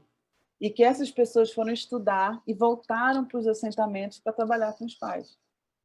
É muito foda, é muito foda. Eu vou tentar pegar aqui, porque eu não consegui copiar. Deixa eu ver se eu consigo. A gente pode passar os links todos depois? Pode. Eu coloco aqui um pouquinho antes de terminar. Deixa eu colocar qual que você falou agora? O Mar de Elas, eu não sei se ele está disponível. O Mar de Elas é um exemplo de como a gente tem que estar aberto para ouvir os nossos diretores. As meninas chegaram, é um vídeo que foi feito para a Marielle. Logo depois, né, assim, um pouco depois, as meninas estavam fazendo lá, e aí não tinha ninguém que editasse muito bem, e aí elas me pediram, mas eu estava pegada. Enfim, aí elas chegaram com o material, alguém tentou montar, não conseguiu, e aí depois eu disse, não, então eu vou editar. E eu virei noites, né? Virei noites trabalhando, e umas 3 noites para montar. E aí, como eu sou uma pessoa que sofre de depressão e que, enfim, sou triste por natureza, eu terminei o vídeo da Marielle com as meninas chorando. A cena final era elas chorando. E aí, acho que se for lá para o finalzinho, ele é bem curtinho. A cena final, elas eram chorando. Pode, bem, pode mais um pouquinho. Isso, acho que dá para ser, pode ser um pouquinho, isso, por aí. Pode ser por aí também. As cenas finais, eu acabava o vídeo por aí, com elas todas chorando, sabe? E eu achava que era isso, que era acabar no choro e parará. Aí as meninas, que elas terminaram a edição, né, que eu disse, eu fiz aqui, montei a estrutura, aí vocês terminam. As meninas terminam o filme com elas caminhando para frente. Elas decidiram terminar o filme e que foi incrível. Com esse plano aqui, elas caminhando para frente, elas olhando para o horizonte, elas vislumbrando o futuro. Eu disse, cara, como eu sou burra, sabe? Eu ia terminar o filme numa tristeza. E as meninas, não, elas foram todas muito mais inteligentes, porque o filme é do coletivo, e elas terminam assim, sabe? Essa geração é assim. A gente levou esse golpe, mas a gente não parou. E o filme encerra com elas olhando para frente, com elas caminhando, com o sol banhando elas, sabe? Que é muito mais inteligente do que a forma que eu ia terminar, sabe? Então, assim, é necessário estar atento, né, para as pessoas que estão do teu lado e que estão contando aquela história. Por isso que eu volto lá atrás. Eu consegui montar a Velha Guarda porque eu me apaixonei por aquelas pessoas. Eu consegui montar o Divina Diva porque eu me apaixonei por essas histórias. E as meninas conseguiram dar um final muito mais inteligente do que o que eu havia pensado, porque elas tinham apropriação da história que era delas, sabe? E que eu também tive entendimento de olha, tá aqui, até onde eu posso chegar agora é com vocês, sabe? Eu sabia desde o começo que a história era delas, que eu estava dando uma contribuição quase que técnica para fazer a narração, para amarrar o conteúdo que existia. E aí, também falando de apropriação e de figurino e de tudo, na década de 70, até 80, esqueci, eu sou ruim de décadas, existia um filme que fez muito sucesso, chamado Embalos de Sábado à Noite. Sucesso retumbante, assim, todo mundo começou a se vestir, Embalos de Sábado à Noite, tá. E aí, claro, né, tempos depois, estudando sobre montagem, eu descobri que a sequência inicial de Sábado à Noite tinha sido remontada. Por que ela foi remontada? Porque o ator principal, né, o homem do Sábado à Noite, John Travolta, ensaiou durante 6 meses aquela coreografia. E quando ele chegou na ilha de edição, o montador tinha feito a coreografia toda cortadinha, toda picotadinha, tudo não sei o que. O cara fez, caralho, gente, eu passei 6 meses editando e nem parece que eu sei dançar, porque está tudo cortado. Aí o diretor, né, voltou e deixou um plano, quase plano sequência, aberto o tempo inteiro. Massa, incrível, filme sucesso. Aí estou eu lá nas minhas pesquisas, estudando, e eu descobri o Embalo de Sábado à Noite é tipo de 70, e antes do Embalo de Sábado à Noite existia um programa na década de 70, que durou 36 anos esse programa, chamado Soul Train. Este programa Soul Train era só de preto, só preto, para preto. E o apresentador era um apresentador tudo preto. E no Soul Train é que começou esta roupa, esta moda, este jeito de dançar, só que os pretos fazendo. E aí, os caras foram lá, e só banda preta foda tocando.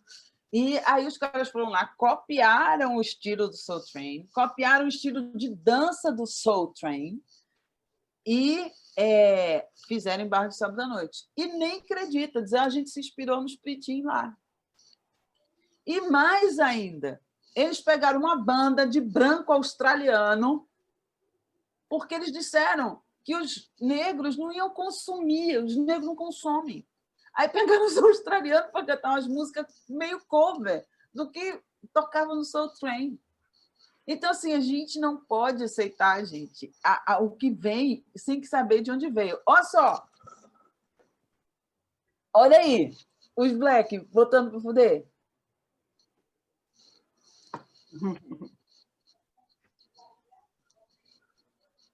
Entendeu? Eles copiam tudo e faz lá os brancos. E aí tem um negócio que é Patti LaBelle. Vocês que gostam de figurino, procurem Patti LaBelle aí. Vocês vão ver o que é charme e ousadia. Aí Patti LaBelle foi quem gravou Lady Marmalade, que foi regravada. Mas ninguém diz, a gente pegou Patti LaBelle e regravou. Não. Patti LaBelle, se vocês acharem Patti LaBelle no Soul Train, vocês vão ver o que é moderno. Enfim. Ou seja, a gente tem que saber de onde veio para saber para onde vai. É isso, senhoras e senhores. Não sei se posso falar, mas... Ah, tá aí. É ela, Patti LaBelle? É. Olha para isso. Eu amo. Eu parece que eu estou vendo pela primeira vez. Eu já vi outras vezes. Olha isso, gente! Maravilhoso. É muito foda. Maravilhoso. É muito foda. E ela está cantando Lady Marmalade. Que o povo, nossa, Lady Marmalade. Não é. É uma música para uma mulher negra. The Chocolates, eu não sei. Mas, cara, olha isso. Sabe? Então, assim, não aceitem. É de uma liberdade, né? Eu vi uma série que está passando no Netflix agora. Eu já vi há um tempo, eu acho que ela ainda continua, Pose. Pode ser? Ou eu estou louca? Que é sobre os bailes em Nova York. The Get Down. De 80. The Get Down. Muito, muito bacana, The Get Down, porque ela mistura fatos históricos também. Incrível, incrível. E tem uma série maravilhosa agora, só com pessoas incríveis, que chama Afronta. Afronta? Não conheço. São depoimentos, são entrevistas, Afronta.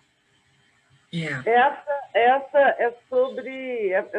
só tem a primeira temporada e é sobre o universo dos bailes em Nova York. Exatamente. Mas tem uma construção de figurino muito legal, muito interessante. Gente, tem. Eu já sei qual é. Pose. Já viram Pose? É isso. Pose é maravilhosa. Pose é maravilhosa. E tem um negócio, não sei se vocês assistiram. Aí Pose, tem uma cena que elas roubam um museu. Roubam o museu, né? Elas roubam o museu, e aí elas são liberadas. Sim. Elas roubam o museu, aí são presas, mas logo depois são liberadas. Aí a novinha pergunta, gente, mas por que vocês liberaram a gente? Porque a gente foi liberada. Ela fala, gente, vocês acham que eles iam deixar publicar no jornal que 3 travestis roubaram o Museu de Arte de Nova York? Eles não vão deixar isso. É melhor soltar a gente. A disputa de um grupo com o outro, né? Quem é que apresenta o figurino mais exuberante. Exatamente. E aquilo é real, é feito inspirado em fatos reais, né? aquilo existia. É maravilhoso. Enfim, senhoritas, alguma pergunta? Podemos beber? Podemos. Fala, Val. Não, eu estou aqui toda enrolada nas compartilhações aqui. Então, mas agora terminou, agora você já pode... Olha aí, Rô, que eu acabei de achar pose aqui. Eu, na verdade, fiz aquela pergunta porque, para mim, é um respeito muito grande que eu tenho também com a montagem, que é essa coisa de escrever novamente o filme, né? Só que aí, através das imagens, e isso é muito especial, assim, essa possibilidade que o editor tem na mão de costurar aquela história de novo. E aí sim, com tudo filmado. E isso é muito especial, muito bacana. Tenho muito respeito pelo trabalho de vocês. E assim, eu tenho um filme que eu acho que é um exemplo, assim, o Erasmo é um filme que a Natara editou, e a gente sabe o quanto tem a contribuição dela ali em algumas cenas que a gente até viu que não funcionou, mesmo quando estava sendo filmada, né? E a gente sempre pensava, nossa, como é que vai ser isso, né? E a Natara deu soluções incríveis, e assim, eu me lembro quando eu vi o filme, fiquei muito surpresa e feliz, né? De que existiu uma possibilidade ali daquilo se tornar bacana. E isso foi um trabalho pós, né? Foi um trabalho depois. Foi muito bacana. Eu acho que eu entendi um pouco melhor, sabe? Que é uma montagem. Salva um roteiro, né? Tem isso também. Às vezes o filme, o final, depois da montagem, é muito melhor do que o roteiro inicial. Então tem aí uma arte também no trabalho de vocês que é muito especial. Né? E é muito interessante ver, assim, alguns... Eu tive oportunidade de ver alguns filmes, ver assim, o primeiro corte, e você fala, meu Deus, e aí quando você vê, sei lá, terceiro corte, aí é outro filme, né? É muito impressionante isso. E já assim, tem até um filme que está em cartaz agora que me mandaram uma mensagem, trocaram a última cena de lugar, ele repete a roupa uma atrás da outra. Isso é uma coisa que também veio para a minha vida através da experiência de trabalhar, né? De fazer a continuidade de um filme, de pensar a continuidade do filme, não, do figurino, e de pensar depois na montagem e dessas coisas que podem acontecer, e de, na hora de montar a minha decuplagem, também pensar nisso, sabe?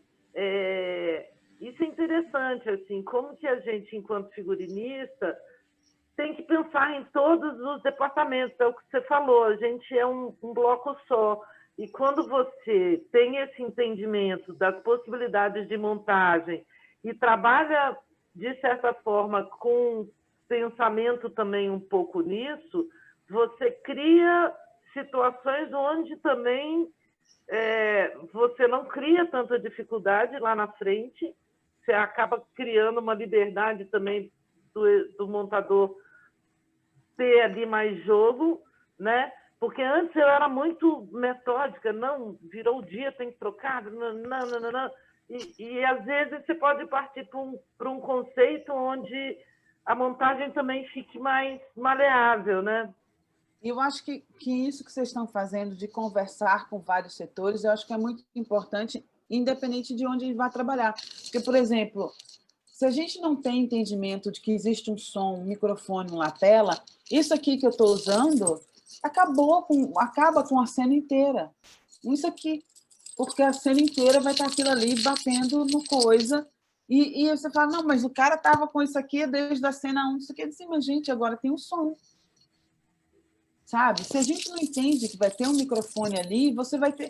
Sabe? Então, conhecer todas as etapas do fazer cinematográfico nos permite contribuir, mesmo com qualquer das áreas que a gente esteja trabalhando, nos permite contribuir com o projeto filme, sabe? Então, todo o conhecimento que a gente tem dentro do fazer cinematográfico é uma contribuição para o filme. para o projeto, para a realização. Porque se você sabe tudo, né, um pouco de tudo, você contribui com o seu melhor. Você sabe que vai ter uma hora que o cara vai dançar, vai ter que se rasgar até o chão. Aí tu vai botar uma calça que não pode ir no chão, aí tu vai botar uma calça sabe? Você, né? Não, esse tecido só não pode nem levar um vento. Pô, mas o cara vai entrar no... Como é que pode? Sabe? Então, você tem que ter entendimento. Vou comprar um tecido para um cara que fala para caramba, vou botar 3, 4 paletó, um cara que fala para caramba, e o microfone vai ficar assim, roçando. Sabe? Então, entender o que está sendo feito para que todo o filme seja melhor. E para que a gente saiba que vai ter que abrir mão de uma coisa em prol de outra. Sim.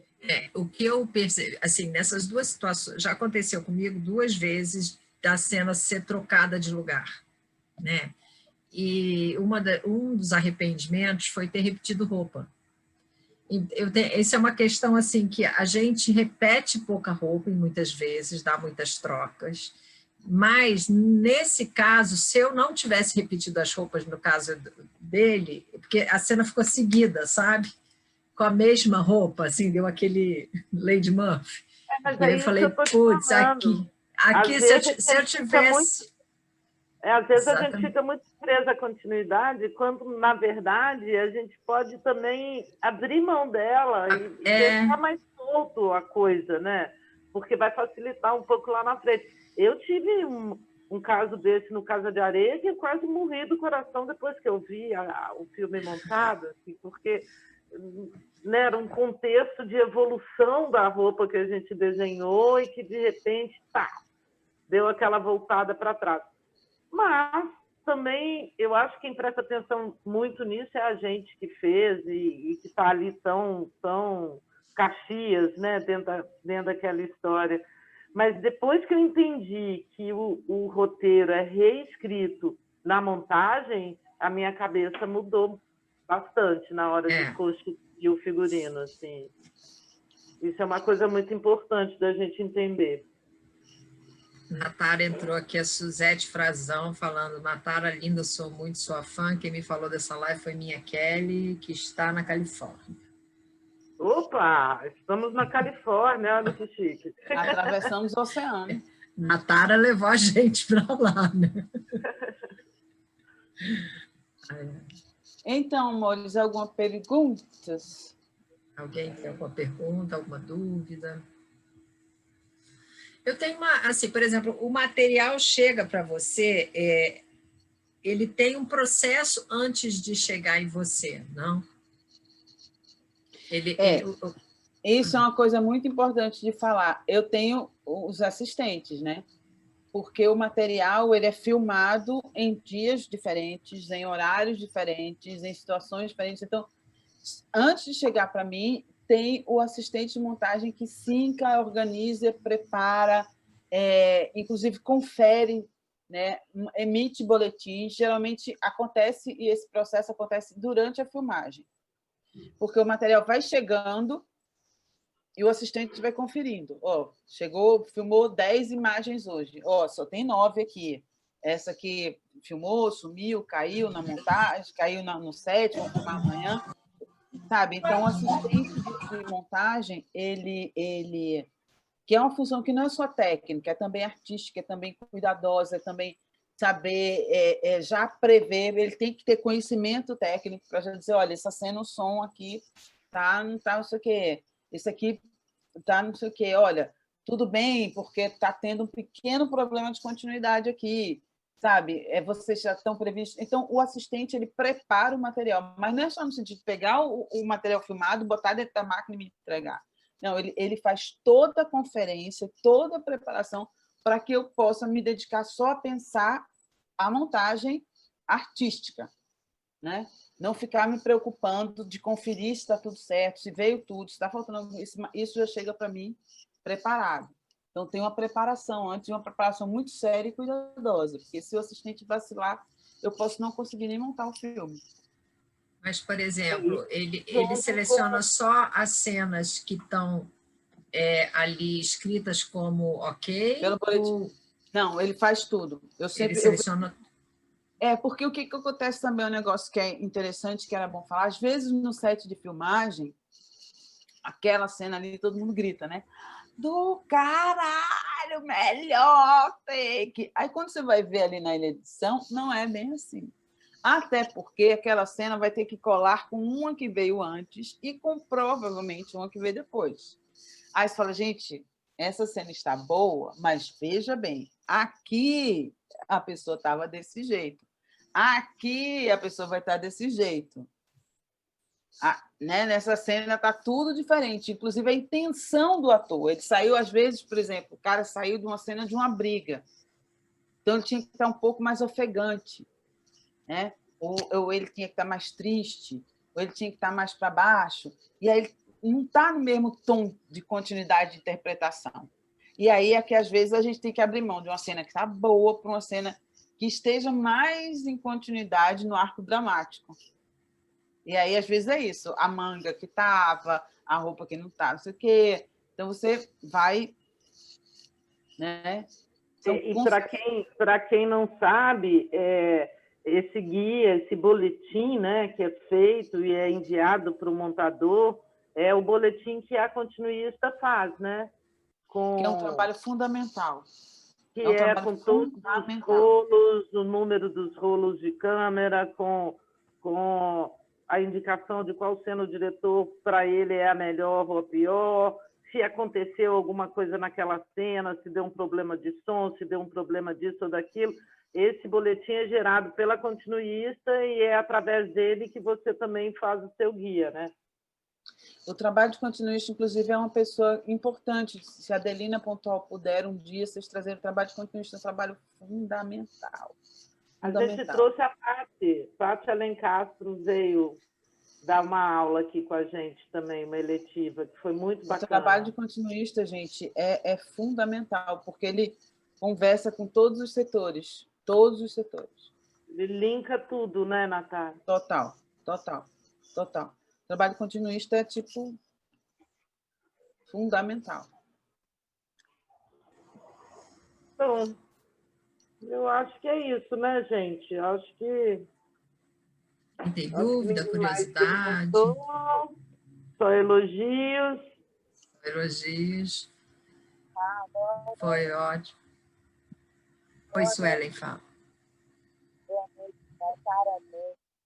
Eu sou altamente tímida, eu estou lidando, até estou fazendo outra terapia em relação a isso, para poder me adaptar, né, a esse novo formato do audiovisual, enfim, da nossa vida, né? E estar aqui falando mais uma vez com você, para mim é um grande avanço. E Nataranei, meu Deus, eu sou muito a sua fã. Eu acabei de te conhecer, na verdade. Eu ouvia falar em você, mas eu não tinha linkado momento algum. Agora vendo você, enfim, participando dessa aula. E para ficar mais dramática ainda, meu ao vivo aqui, a minha internet caiu o Wi-Fi e agora eu estou numa conta pré-paga e eu estava sem saldo, então eu tive que pegar o cartão de crédito, pedir, carregar, pedir, e assim que eu acabei tudo, 10 minutos depois o Wi-Fi voltou. Claro, passei muito tempo trabalhando a ansiedade, né, do que realmente vivenciando ela. Então, eu tenho muito elogio a fazer e afirmar que eu estou empenhada, sabe? Em pelo menos esse curso ele mudou muito, que até o final dele eu consegui expressar pelo menos um pouco, ou parte, ou enfim, entregar algo que demonstre todo esse desenrolar que vocês estão causando em mim, sabe? Com esse conhecimento, porque é uma área que eu deixei no passado muito distante, mas foi o primeiro curso profissionalizante que eu fiz. Foi audiovisual, enfim, a menina preta da favela, que foi estudar cinema, né? Audiovisual, numa escola técnica, onde só tinham brancos. E eu sempre ouvia isso, tanto que o que me fez mudar de área foi justamente isso. Não, eu não tinha referências negras. além da Thaís Araújo, além das pessoas que, enfim, que sempre fizeram, né, aquilo, e o mercado hoje vê o tamanho do que causou, né, o efeito Marielle, o efeito Nataranei, né, efeito a gente tem milhares de referências, né, efeito Tia Anastácia, né, eu acho que tudo começou exatamente ali, né, eu acho que o Sítio do Pica-Pau, para mim, começou ali, mesmo que de uma maneira deturpada, ou eu acho que não foi deturpado, só foi inverso, sabe. Hoje eu tento o meu lado negro, realmente, porque eu construí a minha vida toda foi o meu lado branco. Agora eu quero Suelen negra, então obrigada por vocês estarem resgatando, né, estarem sendo essenciais para isso. E eu espero no final, pelo menos em algum momento da minha vida, corresponder pelo menos, sabe, numa vírgula, enfim, num abraço, em algum depoimento concreto, alguma coisa bacana, sabe.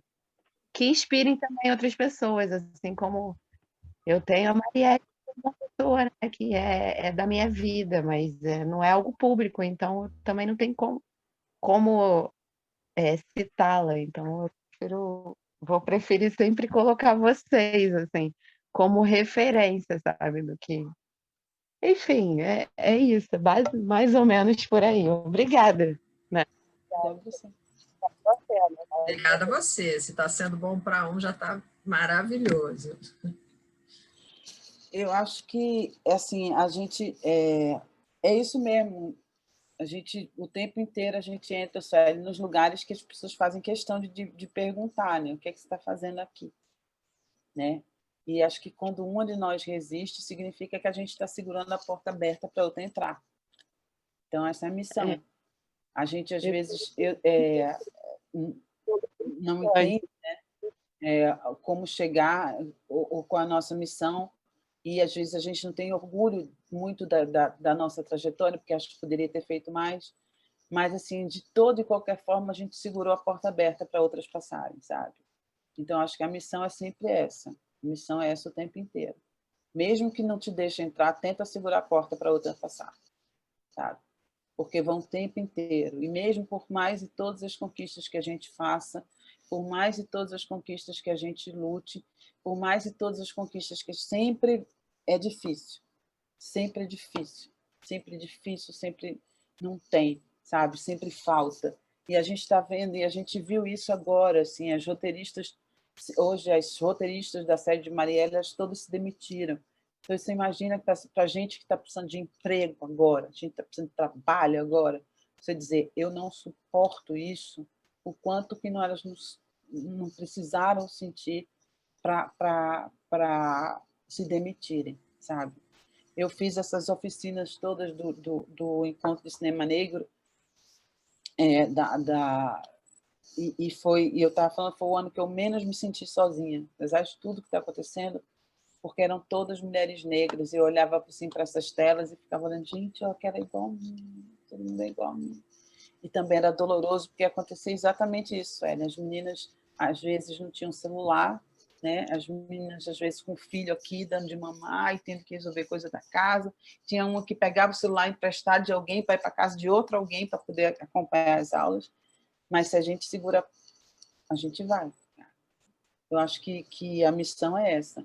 E a missão mais importante ainda é chamarmos umas às outras, é montarmos equipes onde a gente se sinta segura, sabe?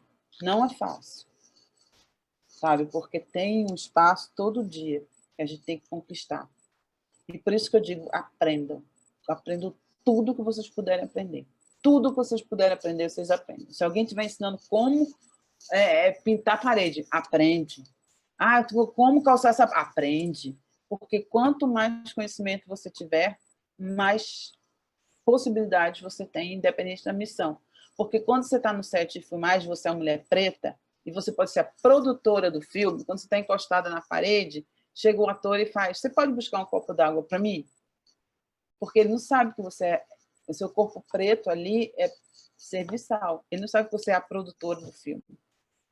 Sabe? Então, você vai ter que sempre dizer, você vai virar para ele e dizer, olha, desculpa, eu posso, claro, buscar um copo d'água para você, mas sabe o teu salário?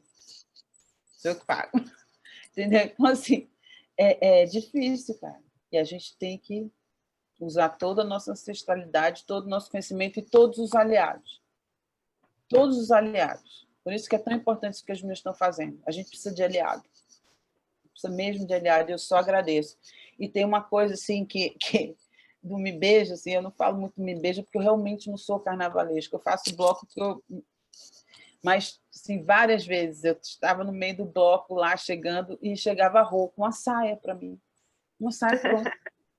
Pronto, uma saia linda.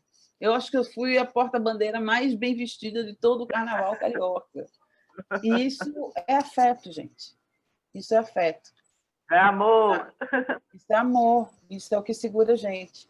Então, assim, vamos todas lutar para estarmos todas no set. E vamos todas lutar para proteger umas às outras. E vamos todas lutar para segurar essa onda. Vai passar. Vai passar. E a ideia da FIAR, eu acho que é isso mesmo, é abrir porta. Abrir porta e deixar a porta aberta para que mais pessoas venham, para que a gente consiga mais diversidade, mais troca, né? Mais troca e mais... Enfim, o nosso quebrar um conceito, né, Rô? Que o povo fala, não vou ensinar não, porque eu vou criar um competidor. Tu vai criar um competidor não, cara. Tu vai criar um parceiro. Exatamente. Sabe? Transmitir, quanto mais você dá, mais você recebe. Claro, sabe? claro. Criaram essa ideia mesquinha, e principalmente com as mulheres, que se a gente ensina alguém, a gente está criando uma concorrente. Não estou, cara, não estou. Não estou criando concorrente, estou criando uma parceira, estou criando uma amiga, estou criando alguém que precisa igual a mim ganhar o dinheiro dela, sabe? Não estou criando concorrente. Não tem concorrência, porque somos individuais, somos particulares.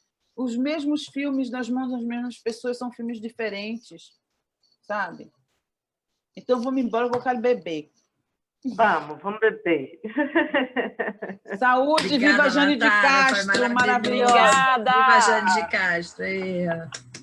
Axé. Natália, Bom ver muito obrigada, vocês. Bom ver vocês. Se cuida, Tomura. Beijo.